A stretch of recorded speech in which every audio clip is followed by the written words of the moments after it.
It began, as these things often do, with a convoy and a drone, a dusty road outside Shiraz, Iran, and a grainy feed from an American MQ-9 Reaper hovering in high-altitude silence. The strike was surgical, precise, and justified, at least on paper. A top IRGC general, considered the architect of multiple proxy operations across Iraq and Syria, had been eliminated. What the Pentagon didn't expect was Iran's response, not a missile barrage, but a doctrine shift, an official declaration that all U.S. military bases and citizens involved in hostile action were now legitimate targets. That phrase, legitimate targets, echoed far louder than any explosion. It blurred every boundary, between civilian and soldier, between combat zone and homeland, between war and peace. Within hours, Iranian-backed militias in Iraq mobilized. In Erbil, 3 American contractors were killed by an IED just outside a checkpoint. But retaliation didn't stop there. In Tehran, inside a basement cyber warfare center beneath layers of security, a 26-year-old programmer named Faraday watched the digital war front light up. Her role was to build the payloads, malware, and InfoOps tools designed not to cripple military systems, but to terrify civilians. Her screen showed school addresses in New Jersey, shopping malls in Virginia, hotel guest lists in Berlin, each tagged with the names of U.S. personnel and their families. This was modern war, low cost, high panic. The first cyber attack struck a public school system in California, locking teachers out of digital classrooms. Then came the data leaks. Pictures, addresses, and even the names of soldiers' children spread across encrypted forums and Iranian-aligned Telegram channels. "You are not innocent," read one ominous caption beneath a family photo pulled from Facebook. "You are within the red line." At Ramstein Air Base in Germany, Captain Jamie Nichols was one of the first analysts to see the shift. Her screens weren't just lighting up with signals, intercepts, and geolocation pings. They were showing fear. Emails from civilian contractors begging for extraction, threats against dependents, domestic cyber interference, and an unnerving volume of chatter around something called Operation Kanat, a plan to infiltrate U.S. domestic networks using social engineering and psychological warfare. Across the world, in Al-Assad, Iraq, Eli Mendoza, a former Marine turned logistics contractor, began noticing the pattern. The rockets weren't just hitting the perimeter anymore. A quadcopter drone buzzed past the repair hangar late one night and exploded near the chow hall,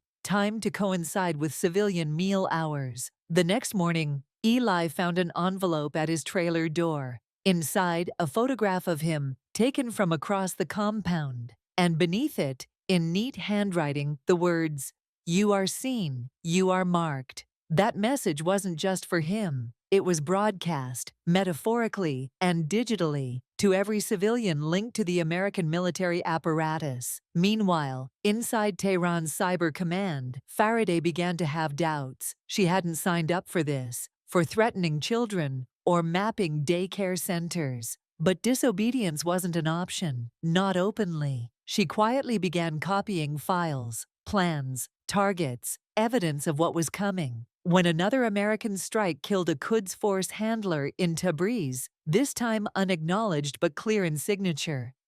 The response from Iran came in code, not bombs. A ransomware attack on the Oklahoma power grid. For 48 hours, Tulsa descended into chaos. Traffic lights died. ERs went dark. Elderly patients perished as ventilators shut down. And yet the American media barely linked the outage to Iran. It was easier to say infrastructure failure than admit the truth. The war had come home. Back in New Jersey, Eli's son, 12-year-old Matthew, received a message on his Roblox account from someone named Sand Lion. It read, "Your father is in Iraq. We know what he does. We will see you soon." Panic gripped the Mendoza family. His wife contacted the FBI.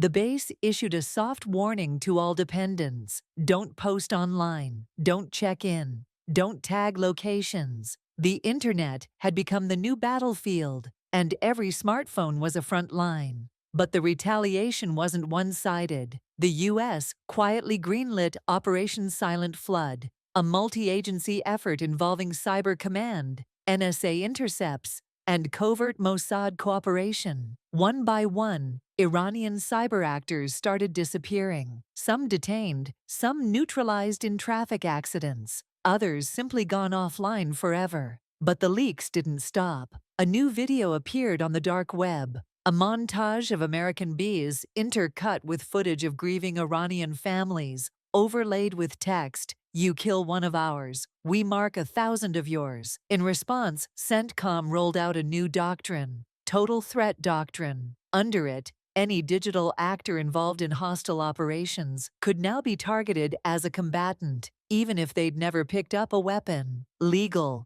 debatable, effective, partially. But it set a precedent that citizenship, uniform, or distance no longer protected you from the consequences of war. Faraday's defection was never confirmed. Some say she handed herself over to Mossad in Istanbul. Others believe she was assassinated after leaking details of a planned poisoning operation in Djibouti. Either way, the documents she released made their way to WikiLeaks. Plans to infect U.S. water purification systems at overseas bases, lists of soft targets in UAE malls, and an audio file of a general laughing as he described American panic as our greatest weapon.